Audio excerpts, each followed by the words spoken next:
صاف دل عورت کی 5 نشانیاں۔ نبی کریم صلی اللہ علیہ وآلہ وسلم کا یہ فرمان ضرور سن لو۔ نبی کریم صلی اللہ علیہ وآلہ وسلم نے فرمایا، اچھے اور صاف دل انسان کے اندر یہ 5 نشانیاں ضرور ہوتی ہیں۔ بسم اللہ الرحمن الرحیم۔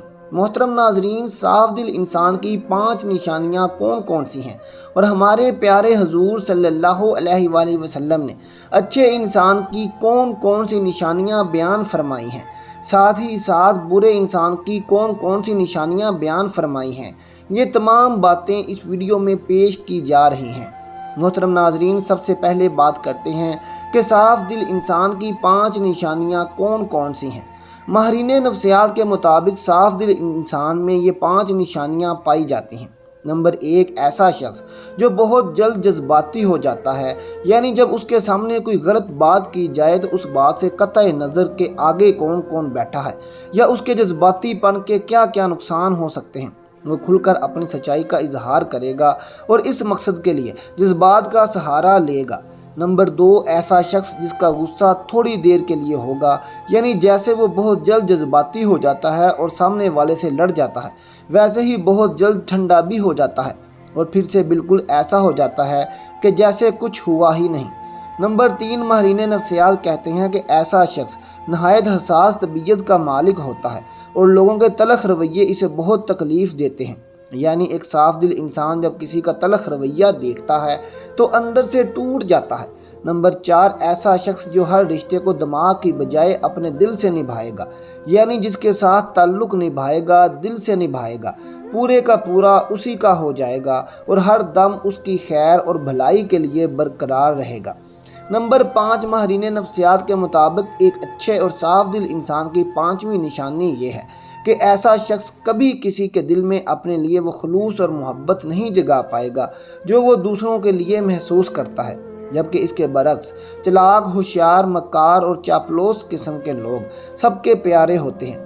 محترم ناظرین، یہ وہ 5 نشانیاں ہیں جو ایک صاف دل انسان کے لیے ماہر نفسیات بتاتے ہیں۔ آئیے اب اس کائنات کے سب سے بڑے امام اور پیشوا نبی آخر الزماں حضرت محمد صلی اللہ علیہ وآلہ وسلم کی زبان اقدس سے جانتے ہیں کہ اچھے اور صاف دل انسان کی کیا کیا خوبیاں ہیں۔ امام بخاری رحمۃ اللہ علیہ نے کتاب الادب المفرد میں لکھا ہے کہ حضرت اسماء بنت یزید رضی اللہ تعالی عنہا فرماتی ہیں کہ ایک دن جناب رسول اللہ نے فرمایا کہ کیا تمہیں تمہارے اچھے لوگوں کے بارے میں نہ بتاؤں؟ صحابہ کرام نے عرض کیا، یا رسول اللہ ضرور آگاہ فرمائیں۔ جناب نبی کریم صلی اللہ علیہ وآلہ وسلم نے فرمایا، وہ لوگ جنہیں دیکھا جائے تو خدا یاد آ جائے، یعنی جن لوگوں کو دیکھ کر خدا یاد آ جائے وہ تم میں سے اچھے لوگ ہیں۔ اور اس کی 2 صورتیں بیان کی جاتی ہیں۔ پہلی صورت یہ ہے کہ وہ اللہ تعالیٰ کے نیک بندے جن کی عبادت نیکی اور تقوی کی جھلک ان کے چہروں پر نور کی صورت میں دکھائی دیتی ہے اور انہیں دیکھ کر دل میں خیال آتا ہے کہ اس قدر بارونق اور پرنور چہرہ کسی اللہ والے کا ہی ہو سکتا ہے۔ عام طور پر انسان کے اندر کی کیفیات کا اس کے چہرے سے اندازہ ہو جاتا ہے اور چہرہ انسان کی باطنی حالت کا عکاس ہوتا ہے۔ غصہ ہو یا خوشی، غم ہو یا راحت، ناراضگی ہو یا رضامندی، انسان کے چہرے سے اس کا پتہ چل جاتا ہے۔ اسی طرح انسان کے نیک اعمال اور برے اعمال کے اثرات بھی چہرے سے ظاہر ہوتے ہیں۔ بخاری شریف کی ایک روایت کے مطابق حضرت محمد صلی اللہ علیہ وآلہ وسلم نے اپنے ایک خواب کا منظر بیان فرمایا کہ میں نے ایسے لوگوں کا ایک ہجوم دیکھا جن کے چہروں کی کیفیت یہ تھی کہ چہرے کا نصف حصہ خوبصورت اور باقی نصف حصہ بدصورت تھا۔ فرشتوں سے پوچھا کہ یہ کون لوگ ہیں؟ انہوں نے بتایا کہ یہ آپ صلی اللہ علیہ وآلہ وسلم کی امت کے وہ لوگ ہیں جو اچھے اور برے اعمال غلط ملت کرتے رہے ہیں۔ اعمال صالحہ بھی انہوں نے کیے ہیں اور اعمال سیام بھی پیچھے نہیں رہے۔ ان کے نیک اعمال ان کے چہروں پر حسن کی صورت میں نظر آ رہے ہیں اور برے اعمال چہروں پر بدصورتی کے طور پر نمایاں ہیں۔ اس لیے اللہ تبارک و تعالیٰ کے نیک اور مخلص بندوں کے چہروں پر ان کے خلوص اور نیک اعمال کا نور ہوتا ہے اور ان کے بارونق اور نورانی چہروں کو دیکھ کر خدا کی یاد تازہ ہو جاتی ہے۔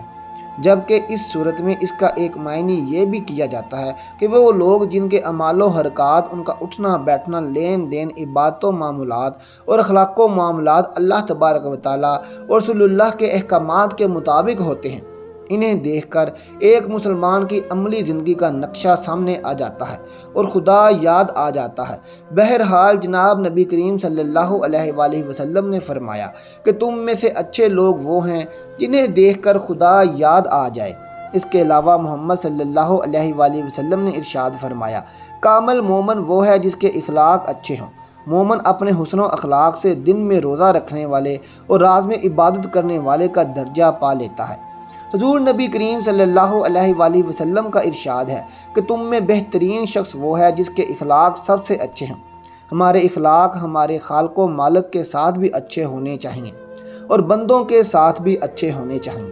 خالق و مالک کے ساتھ اچھے اخلاق کا مطلب یہ ہے کہ اسے ایک جانیں، اس کا ہمسفر کسی کو نہ بنائیں، جو مال اس نے دیا ہے اس میں سے اس کی راہ میں خرچ کریں، نماز کی پابندی کریں، یوم آخرت پر ایمان رکھیں، قرآن پاک اور دیگر آسمانی کتابوں پر ایمان رکھیں، اس کی حلال کردہ چیزوں کو حلال اور حرام کردہ چیزوں کو حرام جانیں، ہمیشہ اپنے خالق و مالک کا شکر ادا کرتے رہیں اور تکلیف پہنچنے پر صبر کریں۔ یہ اوصاف ہیں اچھے اخلاق والوں کے اپنے رب کے ساتھ۔ اسی طرح ہمارے اخلاق بندوں کے ساتھ بھی اچھے ہونے چاہئیں۔ اچھے اخلاق کے لیے علم کا ہونا ضروری ہے، اس لیے علم حاصل کریں اور اس علم سے لوگوں کو فائدہ پہنچائیں۔ ماں باپ کی فرما برداری کریں، انہیں کبھی جھڑکیں نہیں، ان کے ساتھ نرمی سے بات کریں، انہیں اف تک نہ کہیں، ان کی صحت کا خیال رکھیں، ان کو اپنے ساتھ رکھ کر ان کی خدمت کریں۔ بندوں کے ساتھ اچھے اخلاق یہ بھی ہیں کہ رشتہ داروں کے ساتھ صلح رحمی سے پیش آئیں، رشتوں کو نبھائیں، رشتوں کو جوڑیں۔ حضور صلی اللہ علیہ وآلہ وسلم کا ارشاد ہے کہ جو تمہیں محروم کرے تم اسے عطا کرو۔ ایک اور جگہ آپ صلی اللہ علیہ وآلہ وسلم نے فرمایا کہ لمبی عمر چاہتے ہو تو اپنے رشتہ داروں کے ساتھ صلح رحمی کرو۔ اچھے اخلاق کی ایک علامت یہ بھی ہے کہ ہم سلام میں پہل کریں، سلام کو عام کریں، ہر جاننے والے اور انجان مسلمان کو سلام کریں، جبکہ آج یہ بات عام ہو چکی ہے کہ ہم صرف اسی کو سلام کرتے ہیں جس کو ہم جانتے ہیں۔ محترم ناظرین کرام، جہاں نبی کریم صلی اللہ علیہ وآلہ وسلم نے اچھے لوگوں کی دو خصوصیات بیان فرمائی ہیں، وہیں پر فرمایا، کیا میں تمہیں تمہارے برے لوگوں کے بارے میں نہ بتاؤں؟ صحابہ کرام نے عرض کیا، یا رسول اللہ صلی اللہ علیہ وآلہ وسلم ضرور بیان فرمائیں۔ آپ صلی اللہ علیہ وآلہ وسلم نے 3 باتوں کا ذکر فرمایا۔ ایک یہ کہ چگلیاں کھانے والے یعنی ایک دوسرے کی چگلی کرنے والے لوگ، چگلی کہتے ہیں ایک دوسرے کو خواہ مخواہ ان کی باتیں پہنچانے والے، ایک کی بات دوسرے کے آگے، دوسرے کی تیسرے کے آگے اور تیسرے کی چوتھے کے آگے۔ اس کا ہمارے ہاں عام طور پر رواج پایا جاتا ہے اور ہم میں سے بہت سے لوگوں کی یہ عادت بن گئی ہے کہ بلا وجہ لوگوں کو یہ بتاتے رہتے ہیں کہ فلاں تمہارے بارے میں یہ کہہ رہا تھا، فلاں جگہ تمہارے بارے میں یہ بات ہو رہی تھی۔ بلا ضرورت ایسی باتیں کرنا شرعاً گناہ کبیرہ شمار کیا جاتا ہے، لیکن ہمارے ہاں سرے سے اس کو گناہ ہی نہیں سمجھا جاتا، حالانکہ یہ باتیں اکثر جھگڑے کا باعث بنتی ہیں۔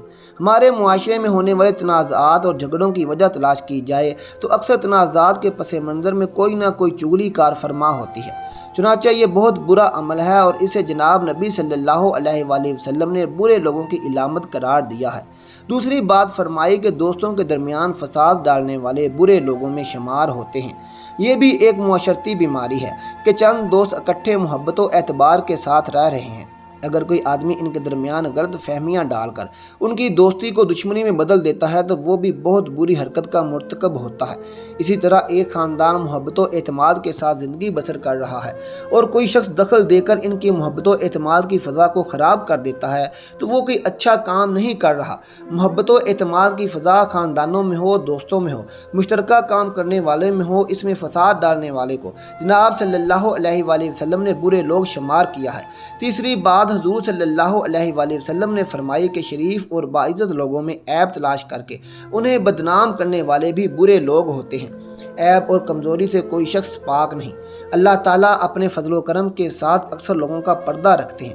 اب ایک شخص عزت کے ساتھ زندگی گزر کر رہا ہے، لوگ اس کا احترام کرتے ہیں اور اسے اچھا آدمی سمجھتے ہیں، لیکن کوئی شخص بلا وجہ اس کی ٹوہ میں لگا رہتا ہے کہ اس کی کوئی کمزوری ہاتھ لگے تو اسے بدنام کروں، اس کا کوئی عیب میرے علم میں آئے تو اس کا پروپیگنڈا کرے، اس کی عزت کو خراب کروں۔ لوگوں کے عیب تلاش کرنے کے لیے ٹو میں رہنا، خاص طور پر معزز اور شریف لوگوں کے حالات کا تجسس کر کے ان کے عیب ڈھونڈنا اور پھر انہیں منتشر کر کے ان کی بدنامی اور بے عزتی کا باعث بننا کوئی اچھی صفت نہیں ہے۔ حضرت محمد صلی اللہ علیہ وآلہ وسلم نے ایسا مزاج رکھنے والوں کو برے لوگ قرار دیا ہے۔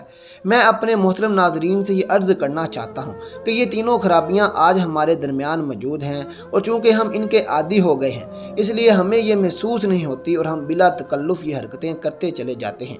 ہمیں صلی اللہ علیہ وآلہ وسلم کے اس ارشاد گرامی کا بار بار مطالعہ کرنا چاہیے، اس پر غور کرنا چاہیے، اور پھر اپنے معمولات اور مزاج و عادات پر بھی نظر ڈال کر اپنی کمزوریوں کو محسوس کرتے ہوئے اصلاح کی کوشش کرنی چاہیے۔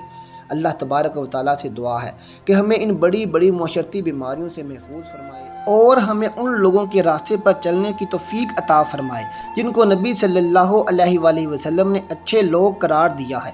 آمین ثم آمین۔